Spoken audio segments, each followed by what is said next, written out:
is Unity News Now.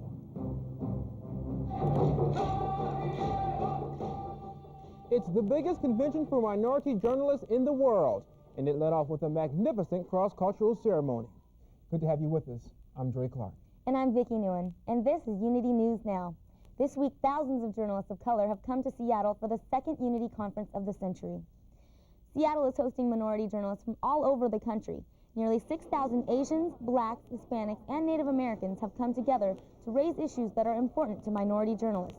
This is the second time in 5 years that a convention uniting all the groups has been held. But this unique gathering almost didn't happen. Unity News Now reporter Daisy Oviado joins us now with more on that story. Daisy? Well, that's right. A lot of journalists didn't think it was right to hold a convention in a state that was anti-affirmative action. Okay. And you're NABJ. Yes, ma'am. Journalists are filing into Seattle's downtown convention center in droves. Asians, Hispanics, African Americans, and Native Americans all here for Unity 99, a convention that almost didn't happen.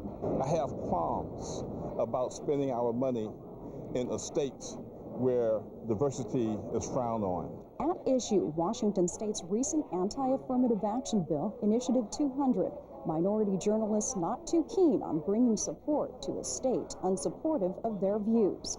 After heated debate, organizers decided to keep the convention in Seattle, and those here are making the most of it. When we as a group said, let's go, I do believe that we should support the group and be unified and come. I'm very disappointed with those people who stayed behind and said we're going to boycott, because that's not the way to be unified. While some have stayed away in protest, others hope to make a statement with their presence. The thing to do is not shy away from places that take a public stand that we don't agree with. It's to go to those places and talk to people about why. The convention is getting a lot of attention from Seattle media, and Unity organizers hope that type of attention will help raise awareness. All right, thank you, Daisy. As thousands of Unity participants flood Seattle, so do millions of their dollars. Convention organizers expect attendees to spend twice as much as they did back in 1994. Unity News Now reporter Roxana Saberi shows us how they'll know for certain. Stop them on. Here's a nice one of the skyline. Pick them out and add them up to a boost for Seattle's fourth largest industry, tourism. More than 5,000 Unity goers are checking in this week to what Seattle has to offer. The rule of thumb is about $2,000 per conventioner. And if you include airport transportation, meals, besides the impact on the hotel itself, we're talking about an impact of $10 million on the area. Unity wants to follow those dollars to demonstrate the power of minority buyers. Convention goers can exchange their money for $2 bills here in the registration area. Unity plans to track those bills. It's wonderful. I haven't seen one of these in a long time, so we'll go and spend this money wisely. Unity hopes attendees will support convention sponsors. We ask people to vote their conscience, vote their dollars. Should be a really nice view for you. And the journalists are expected to do just that, as they fill many of the 2,200 restaurants and 9,000 hotel rooms in the area. In Seattle, Roxana Saberi, Unity News Now. There's one thing you won't want to spend your money on. Unity organizers have put a price tag on lost convention badges. If you lose your official Unity name tag, it'll cost you $100 to replace it. This ensures only registered participants have access to certain Unity events. Professional journalists aren't the only ones visiting the Emerald City this week. Texas Governor George W. Bush is in town. He has declined to speak to Unity. His spokesman says he had a scheduling conflict. However, other presidential hopefuls for the year 2000 are dropping by.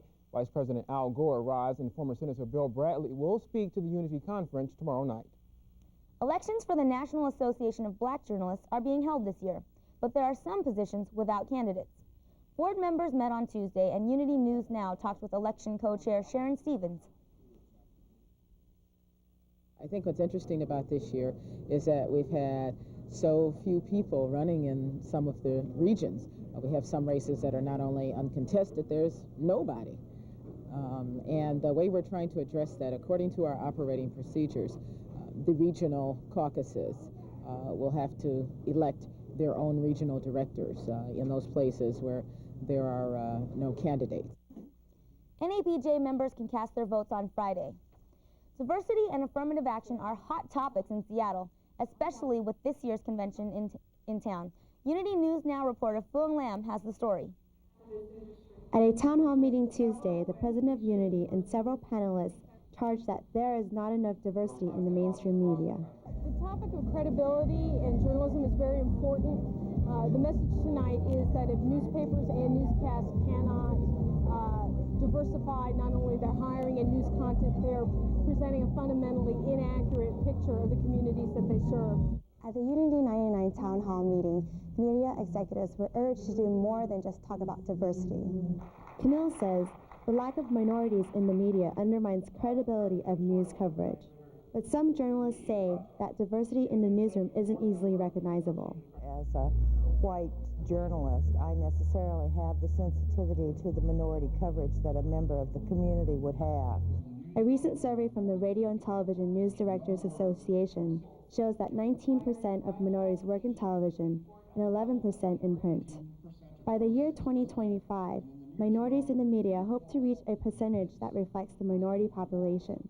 Gatherings like the Unity 99 convention in Seattle will help increase minority representation in the media. In Seattle, I'm Phuong Lam for Unity News Now. The town hall meeting ended with the notion that diversity is the core of journalism. Still ahead, controversy outside a Seattle TV station.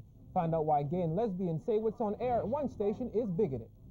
And a look at the faces on camera around the country, a check on diversity in the delivery. And it was hot yesterday, then the clouds moved in right on in.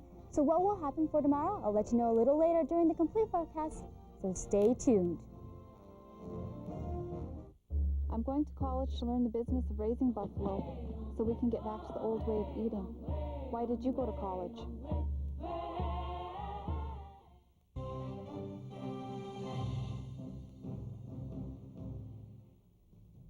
Well, dozens of people gathered outside of Seattle's public broadcasting station KCTS Channel 9 to protest a documentary they're airing. Melody Gonzalez joins us now with more on that story. Suffer the Children is a controversial documentary created by the American Family Association. The gay community describes it as bigoted and anti-gay. As a parent, there's an organization that I love dearly. It's a group called PFLAG. Have you heard of it? Flags, families, and acceptance. That's what PFLAG is all about. The organization is made up of parents, families, and friends of lesbian and gays to help create a society that respects diversity. And they aren't afraid to fight what they feel isn't right. Seattle's KCTS is only one of 2 in the country that chose to show Suffer the Children. The other 100 stations looked at it and said, this is not a credible piece of research. We can't show this, and we won't show this. So we're very disappointed in KCTS's choice. Tina is not only a city councilwoman, she is also an open lesbian active in the gay community. KCTS's Kay Ingram is ultimately responsible for what has become the controversial programming decision. The chief programming executive explains that this was not the station's intent. We felt in looking at the program that this allowed us to present 2 sort of formal presentations of the issues as these perspectives saw them. But the gay community calls KCTS's decision to air the special irresponsible. It's sort of like inviting people on the Jerry Springer show or the Jenny Jones show. This is not how you do reasoned debate in this community. And in fact, for this particular piece, because it name calls, because it's a propaganda piece, it really is insulting to the gay and lesbian community in Seattle. There were no arrests. The demonstration was peaceful. So, Melody, what's the station's response to this? Well, they decided to hold a panel discussion where they focused on the issue at hand in the film, which was whether or not homosexuality should be an issue raised in schools. All right, thanks. Men of color reporting your local newscast is a rarity. Twan Lam explains why. 21-year-old college student who police say turned his racial hatred into a one-man killing spree. Welcome back to Power Lunch. And I think we're finally earning a spot. What's missing from these pictures we see every day in our homes? The faces of minority male broadcasters. Minority men are the minority in TV, making up just 8% of the total news workforce. What I find is really intriguing and distressing is that there may very well have been more minority male anchors in particular 10 years ago than there are now. Those in the business say there are many factors causing the severe shortage: culture, stereotypes, and the lack of role models. Only once has there been an Hispanic male on the air, and never has there been an Asian male or female ever in the history of New Orleans television broadcast news. But the people with the power to fill these seats say that we all must take a part in branching out to the minority community. Starts with the few of us who are working in the business. We need to take our time off and go to the colleges. And beyond that, we need to go to the high schools. Other ways to increase minority recruitment are through programs such as Unity 99, job fairs, and training programs. It's up to all of us to make sure the pictures we see represent who we are. In Seattle, Tuan Lam, Unity News Now.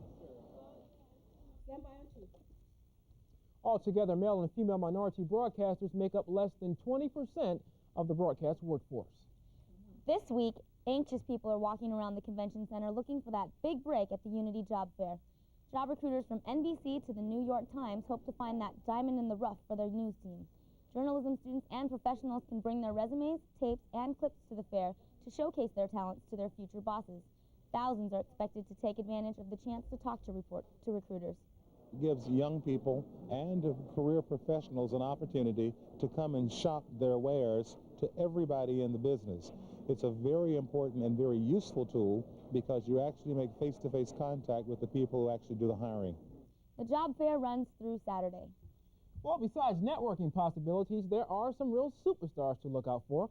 Holly Berry, the Reverend Jesse Jackson, and other notable celebrities are in town participating in convention panel discussions.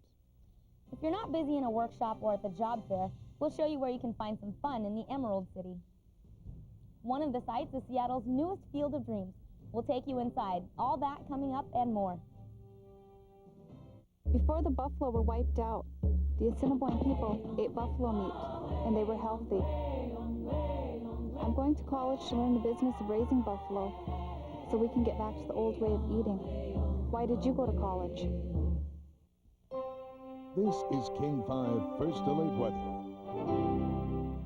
Well, welcome back, everybody. Looking really good on our tower cam down on Crystal Mountain. Some snow, beautiful sunshine. Great day to do a little bit of snowboarding, some skiing, anything you like. Just remember to take the sunscreen because the sun will reflect on the snow, burning up your face. You're going to have those little red noses, so make sure to take it. And if you want to take a walk over there to the Canadian border, great day to do that as well. Do a little bit of rollerblading. Take the kids outside and play a little bit of baseball with some mild temperatures and some beautiful blue skies. And as we take a look at other parts of the state, 77 degrees, and then as you head on south to Packwood, 83 degrees. They're warming up in that area. Right now, our satellite imagery, a few clouds, but they will just be passing on by. There's going to be some light precipitation, a few showers, but by the weekend, those clouds are going to be passing on by. Once, like I said again, some beautiful skies. And then we take a look for tonight. Some chilly temperatures, 54 degrees. Then we go down to 52. Might want to take a light jacket outside. And then we take a look for tomorrow. Mild temperatures, 74 degrees, 77 as we head down south. But for the beaches, a little bit cooler, 65 degrees. But some folks are up as you go up north, 78 degrees, a little bit lucky there. Then as we move more eastward, very hot temperatures, 93 degrees for the Tri-Cities. That's a great place to go do a little bit of sunbathing, get a tan if you want to head out down there for the weekend. Then we take a look into the mountains, partly sunny skies. Variable winds about 50 miles per hour, and you're also going to see some mild temperatures about 69 degrees at the highest. Then our 5-day forecast, mostly sunny skies for today, and then you take a look for the weekend. Great day just to go out and do anything you wish. Sunny skies, warm temperatures. I suggest you do a little bit of barbecuing, anything you like. What about you guys? That forecast really is looking good. I'm looking forward to the rest of this week. Yeah, we've had some nice weather so far, so I'm looking forward to a nice weekend. So I suggest you just get out there, do any little bit of hiking you like. Should be fun. Thanks. The Emerald City is filled with lots of sights to see and neat places to be. Unity News Now reporter Elizabeth Alvarez and Stephanie Tsai have the hotspot list. Many convention goers are asking, what's there to do in Seattle when we're not hitting the booths and checking out the Career Expo? That's why we've decided to put together a preview package of Seattle's best sounds, sights, and attractions. So let's get started. There's something for everyone in this beautiful city. Whipped cream for you? For one of the best views, take a ride to the top of the Space Needle in the Seattle Center. There's also an IMAX theater, Science Center, and an amusement park for convention goers with kids. Another attraction is the aquarium. or you can travel through tropical waters. See everything from black-tipped sharks to seals. You can even get hands-on experience with marine life. Right here is a sunflower sea stop. It's about the size of a garbage can. Of course, these are only few of the attractions Seattle has to offer. Here's Stephanie with some more options on what to do. Thanks, Elizabeth. No visit to Seattle is complete without a visit to Pike's Marketplace, where locals come to buy fresh produce, get a bite to eat, or listen to some of Seattle's best sound.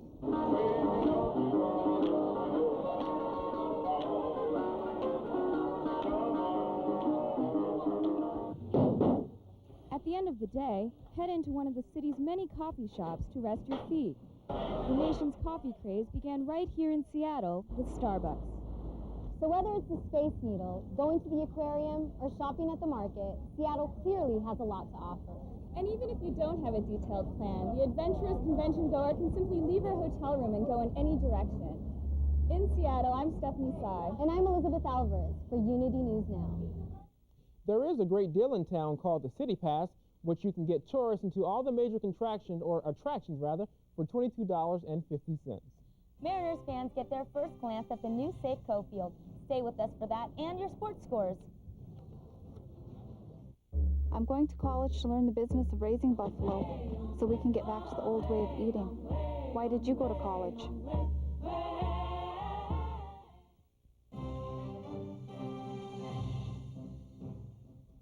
The Seattle Mariners' new home opens for play in just over a week, but the public got a chance to see it for the first time. Earlier this week, Mark Flores takes you inside Major League Baseball's newest stadium.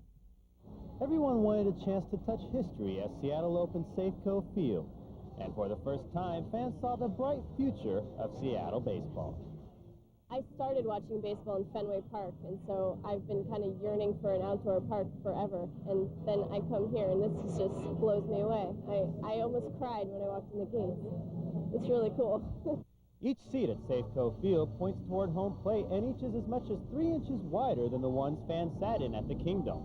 It's a good thing, too. The ballpark offers everything from hot dogs to pizza for fans to eat. The hot dog's a lot more juicier than the ones in the Kingdome. I was just telling my wife that. I haven't tried everything else. I hear the pizza's pretty good, so. There are still some seats indoors, though. Fans can rent suites by the game starting at $80 a person for a room with an outfield view. This is an awesome suite. And for my 21st birthday, my mom was actually thinking about renting one for me. So, but they're a little bit expensive, so I don't know. But it's really nice. Even though there are fewer seats in Safeco Field than there were in the old Kingdome, the Mariners assure us that every seat in the house is a good one. And you can take them up on that offer on July 15th at opening day. In Seattle, Mark Flores, Unity News Now. The stadium cost $500 million to build. And finally tonight, the Mariners' new ballpark brought together generations of fans, including 24 8-year-old sluggers. Kent Park's Rockets were one of 2 area Little League teams to storm Safeco Field at the opening ceremony. And even though the Rockets won't be batting at Safeco anytime soon, they'll still settle for watching their favorite All-Stars. Griffey, and A-Rod. Why are they your favorites? Because Alex Rodriguez can run fast and Ken Griffey Jr. can hit a lot of home runs. And what would happen if they weren't playing here? I wouldn't be very happy. Then I would pick somebody else I like. Well, at least they're taking a diplomatic approach to it. Yeah. Well, thanks for joining us here on Unity News Now. Thank you very much. Have a great night, and we'll see you tomorrow.